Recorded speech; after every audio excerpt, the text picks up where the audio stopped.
قرآن نے بھی فیملیز پہ گفتگو کی ہے. قرآن کی نگاہ میں فیملی کیسی ہونی چاہیے؟ پہلی آیت خلق لکم ازواجا لتسکنوا الیہ. خدا کہتا ہے میں نے زوج بنایا تمہیں، مرد اور عورت. کس لیے بنایا؟ اللہ کہتا ہے میں نے یہ رشتہ بنایا سکون کے لیے. تسکنو فارسی میں گھر کو کہتے ہیں مسکن. گھر ایک ایسی جگہ جہاں پہ انسان سکون لے. اب یہ 5 چیزیں سنیے، اگر رشتے کے اندر یہ 5 چیزیں نہیں، رشتے کا فائدہ نہیں. بندہ شادی کرے پر سکون نہیں رہو تو شادی کا فائدہ کیا؟ شادی لذت جسمانی لذتوں کے لیے صرف نہیں ہے. اگر انسان نے صرف جسمانی لذت لینی ہے 100 جگہ سے لے سکتا ہے. اصل مقصد شادی کا کیا تھا؟ تاکہ سکون ملے. ایسی بیوی جو مرد کو سکون دے، ایسا شوہر جو اپنی زوجہ کو سکون دے. فرمایا ہم نے ازواج کو خلق کیا تاکہ تمہیں کیا ملے؟ سکون ملے. دوسری فرمایا وجعل بینکم مودہ، ہم نے تمہارے بیچ میں کیا رکھی؟ مودت. ایک ہے حب، ایک ہے ود. من مات علی حب آل محمد قل لا اسألکم علی اجرا الا المودۃ فی القربى. حب ہے یک طرفہ، آپ کسی سے محبت کرتے وہ آپ سے نہیں کرتا، اسے کہتے ہیں حب. ہو سکتا ہے شوہر بیوی سے محبت کرے، بیوی اتنی نہ کرے. آپ اولاد سے کریں، اولاد نہ فرمان ہو، آپ سے نہ کرے. آپ بھائی سے کرو، بھائی آپ سے نہ کرے. آپ فلاں مومن سے محبت کرو، وہ نہ کرے، اسے کہتے ہیں حب. حب یک طرفہ ہے. ہمیں کہا کہ آل رسول سے کیا کرو؟ مودت کرو. خدا کہتا ہے گھر مسکن باعث سکون.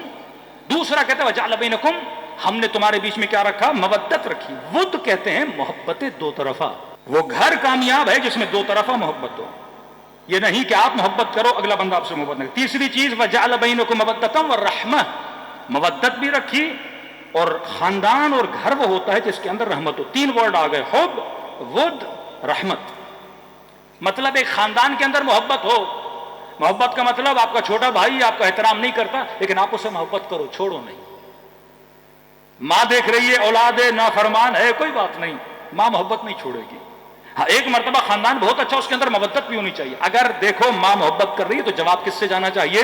محبت سے جانا چاہیے. تیسری چیز ہے رحمت. رحمت کا مطلب یہ ہے مثلا آپ ایک رشتے میں تھے، 2 بھائی تھے، کاروبار ساتھ کرتے تھے، کمائی ایکول آتی تھی، وہ اپنا حصہ لیتا تھا، آپ اپنا حصہ لیتے تھے، لیکن اچانک آپ کے بھائی کا ایکسیڈنٹ ہو گیا، خدا نہ خواستہ اپاہج ہو گیا یا بیمار ہو گیا. ڈاکٹر نے کہا 6 مہینے اس نے ریسٹ کرنی ہے.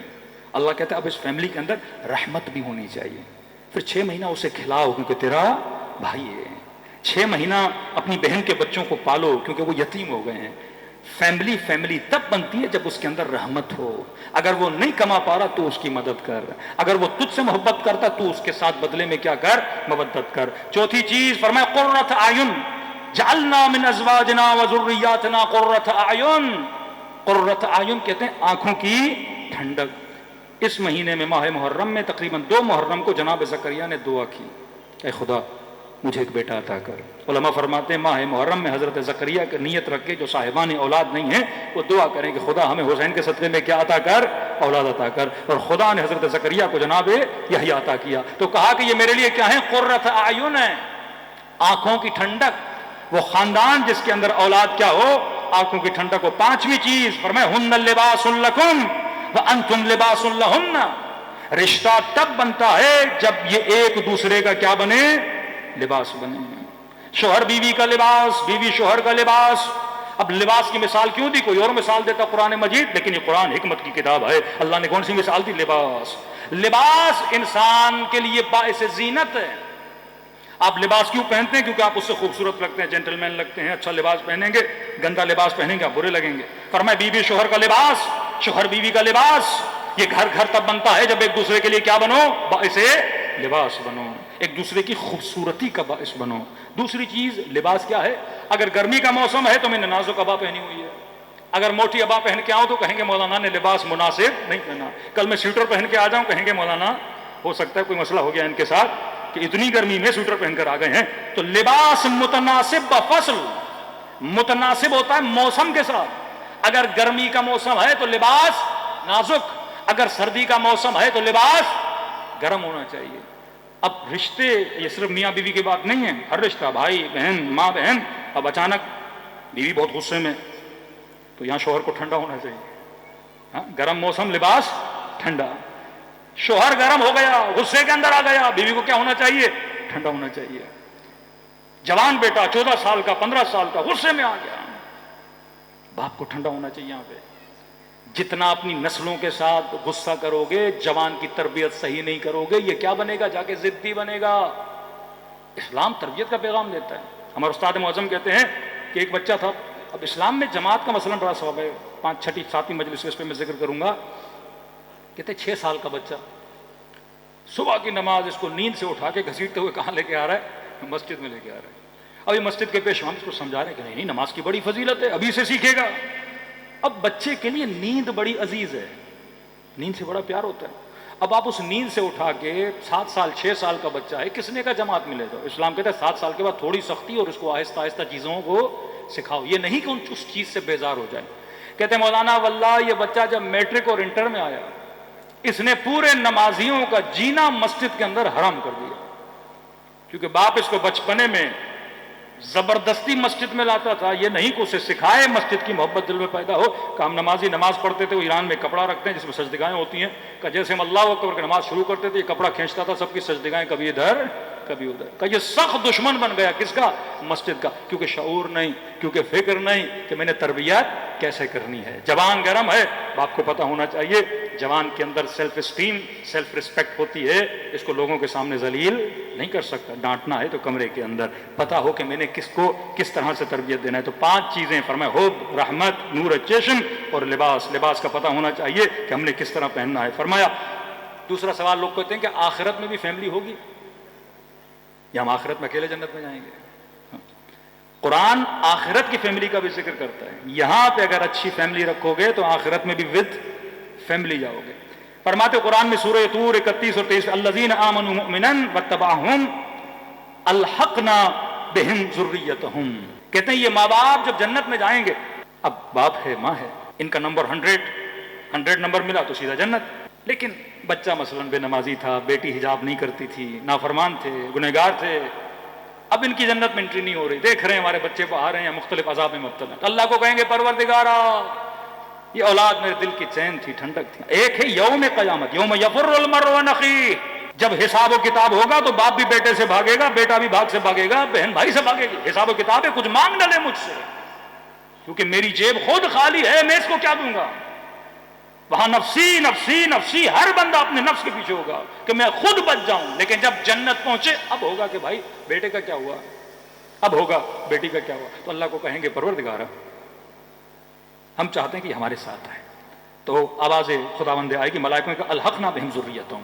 یہ جو نیک مومنین ہیں خدا کہے گا کہ ان کے بچوں کو ان کی طرف بھیج دیا جائے. یہاں پہ امام جعفر صادق علیہ الصلوۃ والسلام